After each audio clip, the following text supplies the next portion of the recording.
emakhaya, igama lami ulinde kuhle isibongo kaMthetho. Ngiyathemba ukuthi lapha enikhona emakhaya ne-right because nami ngi-right. Ngiyanamukela kwi-channel kaMthandazi Dlamini. Namuhla ngihamba nobaba Mamba okhonza esontweni kaMthandazi Dlamini ongumfundisi futhi naye khona ebandleni. Siyakwamukela baba Mamba. Siyakwamukela sisi nani babukela emakhaya siyanamukela. Ngingibaba uMamba ngithandaza kuye umfundisi Dlamini. Lo ngiyena angumphathi wethu. Babukela emakhaya, bengisathanda ukubuza ubaba Mamba imibuzo few enginethemba nakhona ukuthi engangiphendula. Baba Mamba secela ungichazele kabanzi ngesonto okhonza kulona ukuthi kahle kahle isonto elinjani, kwamukeleke wonke umuntu noma isonto elikhethile nje. Bengisacela ungichazele lapho baba. Engingakusho sisi akukho umuntu ongakamukelanga lapha kulela sonto. Ngakho-ke wonke umuntu noma ngawuqhamukaphi umukelekile ngeyinkinga zakhe. Labanye banezifiso zabo ezithile. Ngakho-ke bafuna ekuthaneni kube khona abakusebenzisa ekuthaneni baphumelele ey'nkingeni zabo nasemakhaya. Mbukelo khona lapha ekhaya, nawe wamukekile ukuthi ungakhonza esontweni kaMthandazi Dlamini. Ngibuziswa yilo mbuzo lona cause lapha kuleliya sonto kushaya isigubhu. Kunabanye abantu abathi isigubhu basiqumbisa izisu, kwenzeka izinto ey'ningi. Baba Mamba, ingabe uzizwa kahle esontweni uma isigubhu singashayiwe? Kuze ngingakusho kodwa-ke ngilona loyo nje-ke bese baba khona abanye abacomplain-ako. Isigubhu kuze la sihlupha khona ngoba isigubhu sisuke sikhuthaza ukuthi naloyo angene emandleni esimeni akuso. Mbukeli okhona lapha ekhaya, ngiyathemba ukuthi uphendulekile kulo mbuzo engisengubuzile. Nawe uma uneminye imibuzo ungayiposta kuma-comments ukhulume ukuthi ufuna ukuthini, ukubuza ukuthini, nawe ngiyathemba ukuthi uzophenduleka. Baba Mamba, bengisafuna ungichazele kahle kahle ukuthi yini amasiko. Emasiko singathi kubalalele emakhaya. Esikhathini esiningi abaningi bavamise ukuthi bese bashiya amakhaya abo. Amakhaya la ngibo khona bazalelwa khona bese yenza ukuthi izinto zabo zingahambi kahle. Le futhi abantu bese basayibhekele kanti ufuna umuntu naloyo ayibhekele ngoba esikhathini esiningi abanye bakhokha izisu nangabe kwenzekile usikhokhile noma sikuphumele ufuna kwenzeke isinto esithile kube lo muntu loyo agezwe ukuze ukuthi izinto zakhe zizohamba kahle. Abantu bese-ke bayibukelela nje phandle ukuthi abasenzi kahle ngendlela efanele ngamasiko. Kanti amasiko kuyindalo yethu akafanele siyilahle. Ngani? Ngoba nasesilahle amasiko ukuze kuyolunga umuntu namuntu. Ngakho-ke le ngingakusho nje kunabo abantu abayekele ukubalekela emakhaya abo bese bajake emadolobheni ngoba emadolobheni kuze kuyobasiza ngendlela yokuthi emadolobheni kuphilwa impilo yedolobha. Kanti la emakhaya siyawugcina yonke imisebenzi yamasiko sizophumelela kungako abantu asebangasaphumeleli. Ngiyabonga baba Mamba, ngiyathemba ukuthi nawe umbukeli lapha ekhaya uphendulekile kulo mbuzo esengubuzile. Mina nguzwile futhi impendulo yami sengiyitholile. Baba Mamba, umbuzo ogcine nginawo kuwena ukuthi kahle kahle uNkulunkulu namadlozi uhlanganiswa yini? Kuyahlangana sisi kodwa-ke into engingayisho nje yinye. Amasiko akufanele siwalahle. Bese-ke noNkulunkulu wethu sisuke senzela nabantu bazokhona ukuthi bangakulahli ukuhlonipha nokubaza abantu abadala.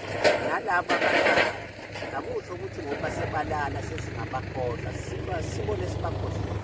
Ufuna ukuthi ngaso sonke isikhathi siyisebenzise indlela yesintu esiphila ngayo. Ngani? Ngoba ngeke sayilahla. Nasesilahla amasiko seshobe sesiphumile endleleni yokukholwa.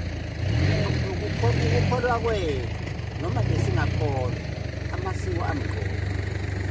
Ngiyabonga mbukeli lapha ekhaya, ngiyethemba ukuthi uphendulekile kulo mbuzo. Okwamanje sizoba noMthandazi Dlamini usefikile naye. Ngiyathemba ukuthi nemibuzo ngifuna ukumbuza wena ungakhomenta imibuzo yakho nale engizoyibuza. Ngizothemba ukuthi khona nomunye ubeyafisile ukukubuza uzophenduleka kuma-comments. Ngiyabonga babukela emakhaya, ngiyabonga baba Mamba for isikhathi sakho sokuthi ungiphendule umuntu omdala nethuba ongiphe lona. Siyakwamukela Mthandazi Dlamini. Sicela uchazele ababukela bakhona emakhaya ukuthi kahle kahle ubani uMthandazi Dlamini. Ubukela bakhona emakhaya ukhuluma kuDlamini uMthandazi. Lo hlaya nimbukela angene emanzini ngasho nje ukuthi umuntu okhulekako onamandla ngasho njalo. Siyabonga Mthandazi Dlamini ukuthi usukhona nokuthi usuyithulile kubabukeli abakhona lapha emakhaya.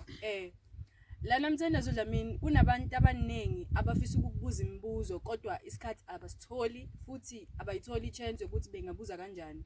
Eminye yayo ngiyacabanga ukuthi ngicela ukubabuzela. Kunokutholakala ukuthi kunabantwana abancane abathwasile like umntwana ona 13 kuthiwe unesiphiwo. Ingabe isiphiwo siyakhetha iminyaka? Engakusho msakazi nawe umlelo khona ekhaya.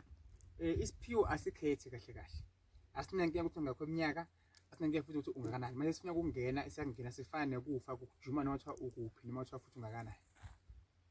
Ngiyabonga ngombuzo ngempendulo songiphe yona kulombuzo enginawo. Ngiyathemba ukuthi nawe uphendulekile lapho umbukeli emakhaya. Mthandazi Dlamini bengisacela ukukubuza omunye umbuzo othi ke ingabe ukuba umphathi webandla nokuba umthandazi lezi zinto lezo ukwazi ukuyibamba kanjani ngoba ukubuka kwami ngathi lezi zinto lezi zidinga isikhathi esiningi futhi nomthwalo omningi. Kunjalo kona mlayelo khona ekhaya kudinga isikhathi kungathi ungathi mawenza into usitike kuyo nto owenza kuyo but ke uma uphiwe usuke uphiwe because ugcina sonke bafundisi ngakho nje ugcina sibangeni sinebafundisi mamba mfundisi bani ngoba wena osuke unalamandla njengami nje umuntu owavula ibandla futhi abana umuntu ongaphinde futhi abangumuntu ke onamandla sekugcina asiza abantu so uyakudingeka ugcina uba nabantu osebenzisana kunye nabo abakulekelelayo la kule mpilo osuke uyenza makulento osuke uyenza njengomuntu onesiphiwo ngasho kanjani because ukudinga ukubona abantu ngesonto ngakho khona ubakhulekelayo khona ukuthi babone kuphi esigodlweni so the time kwenzeka lokho ngingbe senkozweni futhi sometimes so akwenzeki ngawugcina bayibele bende kwegcitha umuntu okay Sunday angisebenzi from Monday to Saturday ngiyasebenza so abanye abantu akwazi ukuthi ungathi unge Sunday because uyinsusa enkonzweni abanye abantu bebene mathuba about 4 so ngavele inkonzo nabafundisi abe yibona abachuba nenkonzo mina kwami nje kube ukuthi ngikhona ngegama. Ngiyathemba ukuthi uphendulekile lapho umbukelo khona emakhaya. Mthandazi Dlamini ngisacela ukukubuza omunye umbuzo futhi okhona lana. Ngiyazi ukuthi impilo ayivesane ithi ikise phezulu. Ngisacela uchazela ababukeli abakhona emakhaya ukuthi wena uqale kuphi ikahle kahle awuvelanga waba umthandazi noma uvele wavuka umthandazi.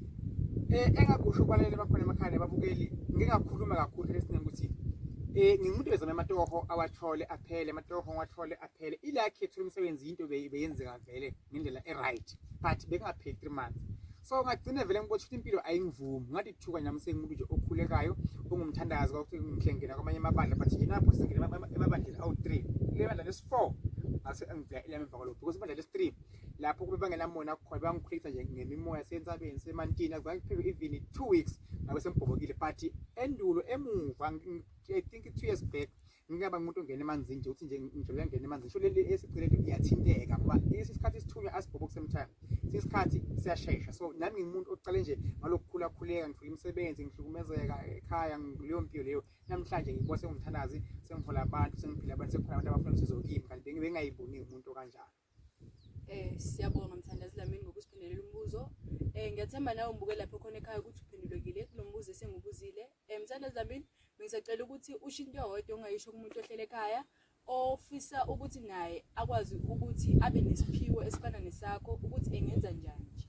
Engakusho ukuthi abantu mabayeke ukuthatha izinto ezikhulunywa ngabantu mabafunde ukuzila ukuzila ukuthi uzosile 4-5 days 10 days no ungamzila mhlawumbe uvusa nga6 ungadli udle mhlawumbe ngaboma 12 before udla ukukhuleka kucala phinde futhi abantu baye emanzini empophomeni phinde futhi abantu baye entabeni mina before ngiba nesithunywa ngike ngalala entabeni kumakhazi la entabeni ngoba lento la ngayifitfole kukhwala amandla ukuthi lele kuphi le entabeni esigangeni asali njengamanje sekukhona into efast esheshayo ukuthwasiswa ukugcaba izizwe uma lento ingakuthandi ngeke ize ikufikise ndawo yohlupha lento unayo njengami lokho akangena kimi ngiyakubonga because akenze izinto eziningi ukuze uthola abanye sebagabile abanye ngoba ukugaba kusihlazo but uma lento ingashongo ukuthi igaba asikudingi ukuthi ugabe njengami nje sengigabe asikho abantu mababuyele emuva kuza yona 1 futhi bangagcekani bazeyibona imphumela inkosi obusisi.